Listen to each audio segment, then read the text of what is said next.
अपनी बाइबल को पकड़ो, उसे हाथों में उठाकर बोलो, ये वचन मेरे शुद्ध रहने का आधार है। मैं इस वचन पर अपने ध्यान को लगाऊंगा, ये मेरे मुंह से निकला करेगा। यही एकमात्र रास्ता है मेरी जंगियाई का, मेरी बरकत का। यीशु मसीह के सामर्थी नाम में हम मांगते हैं। तारीफ करो जोर से आज के दिन के लिए। Hallelujah, hallelujah. भजन संहिता 16 उसकी 11 आयत। तू मुझे जीवन का रास्ता दिखाएगा, तेरे निकट आनंद की भरपूरी है, तेरे दाहिने हाथ में सुख सर्वदा बना रहता है। कलीसिया इसलिए आशीषित नहीं होती सिर्फ कि वो चर्च अटेंड करती है, टाइट देती है। नो नो नो, ये सिर्फ कलीसिया का यही काम नहीं है। कलीसिया का काम है कि जो कुछ परमेश्वर का आत्मा करना चाहता है अपने दास के जरिए, अपनी आत्मा के जरिए, उन कामों को पूरा करने के लिए अपने शरीर को, अपने टाइम को, अपने पैसे को, अपने गिफ्ट्स को परमेश्वर को देना।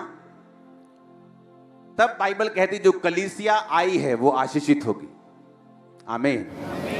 पौलुस ने कहा परमेश्वर तुम्हारी हर घटी को इज्जत समेत पूरा करेगा। कई बार घटियां बेइज्जती से पूरी होती हैं, हाँ, कि घटी हो गई, आप मांगने जाते हैं, वो 10 टाइम बेइज्जती करता है और फिर देता है 20,000 ब्याज टाइम पर देना पर। परमेश्वर कहता लेकिन मैं तुम्हारी हर घटी को इज्जत से पूरा करूंगा, तुम्हें बेइज्जती नहीं होगी। पर यह किसको बोला गया? ये उस कलीसिया को बोला गया जो पौलुस के मिशनरी कामों में उसकी सहायता करते थे, जो चंदा भेजते थे, जो उसके साथ खड़े थे, जो पौलुस के साथ खड़े होने से शर्मिंदा नहीं थे। बाइबल कहती पौलुस ने कहा अब मेरा परमेश्वर तुम्हारी हर घटी को मसीह में महिमा सहित पूरा करेगा।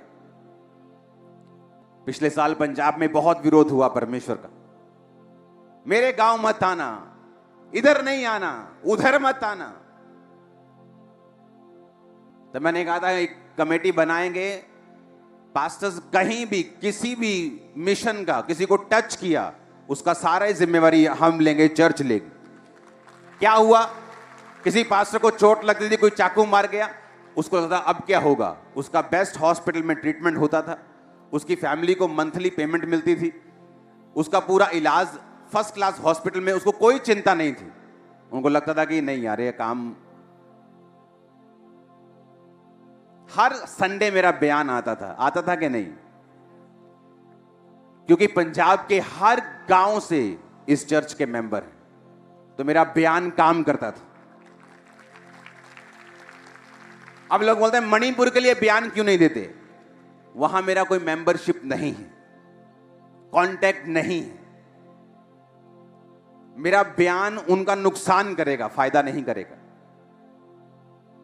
लेकिन क्या मैं काम कर रहा हूं? खुदाबंद छक्के छुड़ा देगा। टाइम की वेट करना, अपनी जस्ट वेट करना। हर काम को बोल के किया जाए जरूरी नहीं। यीशु ने हमें सांपों की तरह बुद्धिमान रहने के लिए बोला। तो डोंट वरी, अगर मैं किसी चीज का नाम नहीं ले रहा हूं तो मैं उसके लिए काम नहीं कर रहा हूं, ये भूल जाओ। ये जिंदगी खुदा के लिए और उसके लोगों के लिए, और कुछ नहीं कर रहा हूं मैं। मेरा कोई पर्सनल एजेंडा नहीं है, मेरा कोई पर्सनल बिजनेस नहीं है। मैं चाहूं तो लाखों करोड़ों मिलियंस ऑफ डॉलर्स कमा सकता हूं देश के बाहर जाके। मैं आपके बीच में रहता हूं, रोज सुबह 1, रोज शाम 8, रोज सुबह 1, रोज शाम 8। आपने मुझे फंसा लिया है, आप मुझे जाने नहीं देते कहीं पे। अगर मैं नाम नहीं ले रहा हूं तो उसका मकसद है, क्योंकि जहां मेरा नाम लेने से फायदा होगा मैं लूंगा, जहां उनका नुकसान होगा मैं नहीं लूंगा।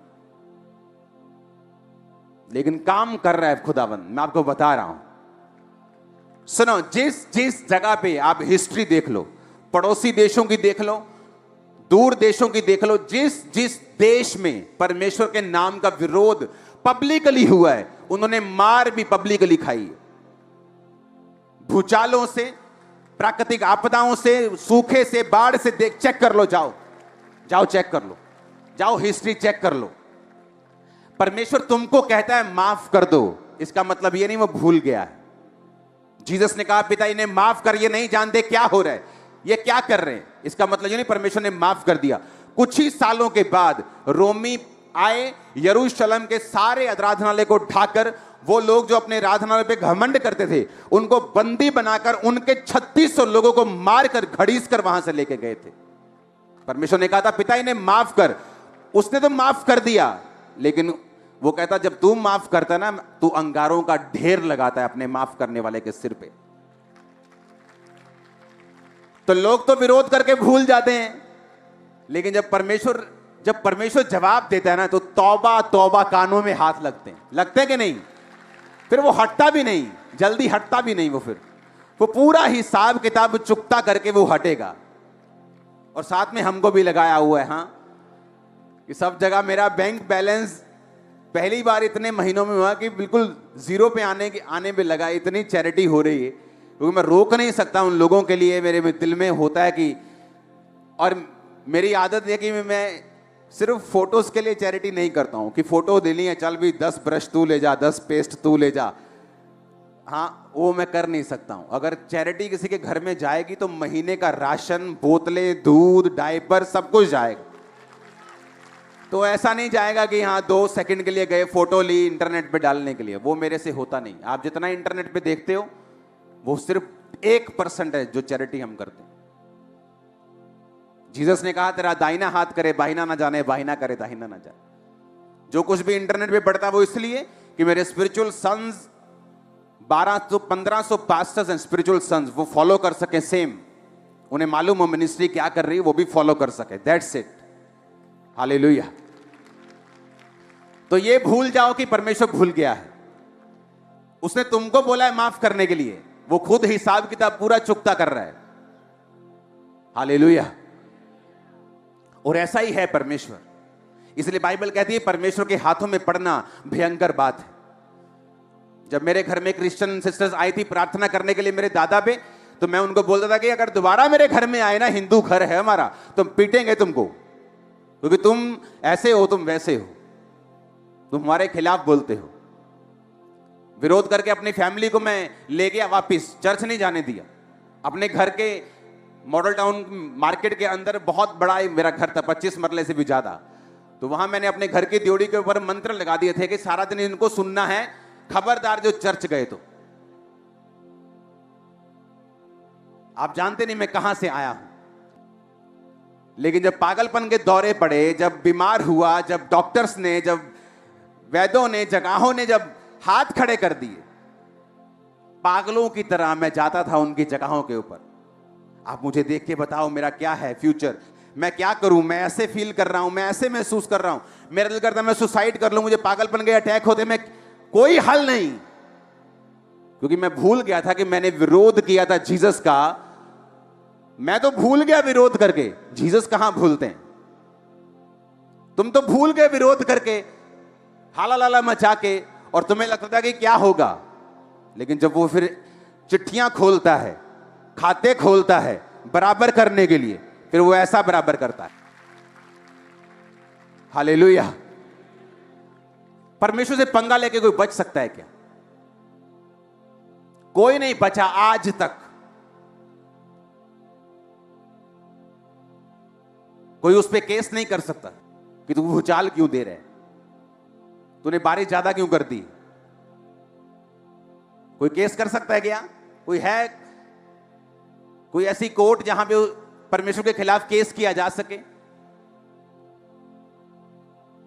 इसलिए बाइबल कहती है डरते रहो और कांपते रहो और अपने उद्धार का काम करते रहो। हालेलुया। हर चीज का हिसाब होगा। जहां मसीह लोगों को सताया जा रहा है उन जगहों पे भी बड़ा तगड़ा हिसाब होगा। खाते खुलेंगे, देखना तुम्हारी आंखों के सामने होगा। हम कोई मुर्दा परमेश्वर को थोड़ी मानते हैं कि हमें संसारिक योजनाएं बनानी पड़ेंगी। हमारा परमेश्वर जिंदा है। जब वो योजना देगा तो आत्मिक देगा और वो काम करेगी। आमीन ऊंचे वाला चाहिए चर्च। यीशु मसीह के नाम से खुदा बाप जो भाई बहन इन वचनों को सुना, जिन्होंने प्रार्थना करना सीखा, पिता आप उन्हें ब्लेस करिए यीशु मसीह के नाम से खुदा बाप। ये तेरे नाम से और तेरे वचन के द्वारा प्रार्थना करने पाए पिता परमेश्वर, क्योंकि तूने अपने वचन को अपने नाम से अधिक महत्व दिया है खुदा बाप। यीशु मसीह के नाम से खुदा बाप तेरे वचन को सुनने वाले नहीं वरन उस पर चलने वाले भी बन जाए यीशु मसीह के सामर्थ्य नाम में। यीशु मसीह के नाम से खुदा बाप जिसके द्वारा तेरे नाम की स्तुति और महिमा हो। हालेलुया।